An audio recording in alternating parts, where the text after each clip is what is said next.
প্রিয় ভাই সাহেব, প্রিয় বন্ধুগণ, কি বলবো দুঃখের কথা। আমরা মাথায় টুপি, মুখে দাড়ি আর পাঞ্জাবি দেখলে আমরা তাদেরকে আলেম মনে করি, কিন্তু দুর্ভাগ্যের বিষয় যে আলেমদের ব্যাপারে নবী করিম সাল্লাল্লাহু আলাইহি ওয়াসাল্লাম বলছেন, আল উলামা ওয়ারাসাতুল আম্বিয়া, আলেমরাই হচ্ছে রাসূলুল্লাহর উত্তরসূরি, যাদেরকে নায়েবে রাসূল বলা হয়। আজকে সে আলেমদের কি অধপতন হয়েছে, আপনারা আশ্চর্য হয়ে যাবেন।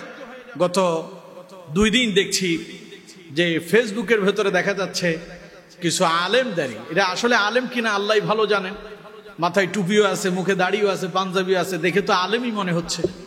তারা আল্লাহর নামের স্লোগান বাদ দিয়ে ব্যক্তির নামে স্লোগান দেওয়া শুরু করছে।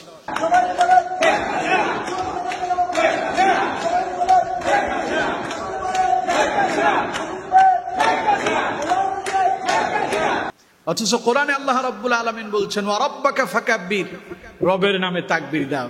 কিন্তু আজ আমরা করছি কি, আমরা আমাদের রব বাদ দিয়ে ব্যক্তির নামে তাকবীর দেওয়াতে পাগল হয়ে পড়ছি। আলেমদেরকে বলবো, আলেমেরা কোরআনের ওই আয়াত ভুলে যাবেন না। আল্লাহ পাক বলছেন, ইন্নামা ইয়াখশাল্লাহা মিন ইবাদিহিল উলামা, আল্লাহ বলছেন যে আলেমরাই সবচাইতে বেশি আল্লাহকে ভয় করে।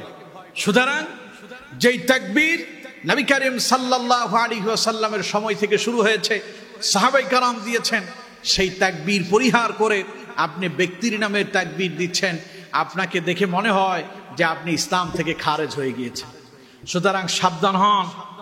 আপনি যদি স্লোগান দিতে হয়, আল্লাহর নামের স্লোগান দিয়ে বাকি আপনার কি বলতে চান সেটা আপনি বলেন, কিন্তু আপনি আল্লাহর নামের স্লোগানকে বাদ দিয়ে ব্যক্তির নামে স্লোগান দেন, আপনি কি বুঝতে পারতেছেন আপনি কি অপরাধ করতেছেন? আমি তো মনে করি এই পৃথিবীতে যারা আল্লাহর নামে তাকবীর দিতে চায় না, যারা আল্লাহর স্লোগান বাদ দিয়ে ব্যক্তির স্লোগান নিয়ে পাগল হয়ে পড়ে, আর তারা যদি আলেম হয়, ওরা আলেম নয়, বরং আমি বলবো তাদের ভেতরে শয়তান এদের উপরে আসর করছে, শয়তান ভর করছে। যদি শয়তান আপনার ভেতরে আসে, সেই সমস্ত আলেমদেরকে বলবো বেশি বেশি সূরা ফালাক নাস পড়েন, আয়াতুল কুরসি পড়েন, শয়তান চলে যাবে। এগুলো পরিহার করেন।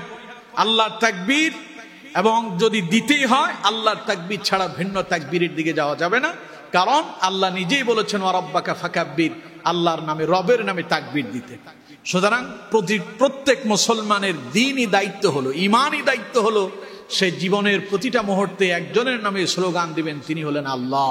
আলেমরা যদি আল্লাহর নামে তাকবীর বাদ দিয়ে মানুষের নামে তাকবীর দেওয়া শুরু করে, তো জনগণ, সাধারণ জনগণ করবে কি? এই জন্য আলেমদেরকে সচেতন হওয়া উচিত, সতর্ক হওয়া উচিত।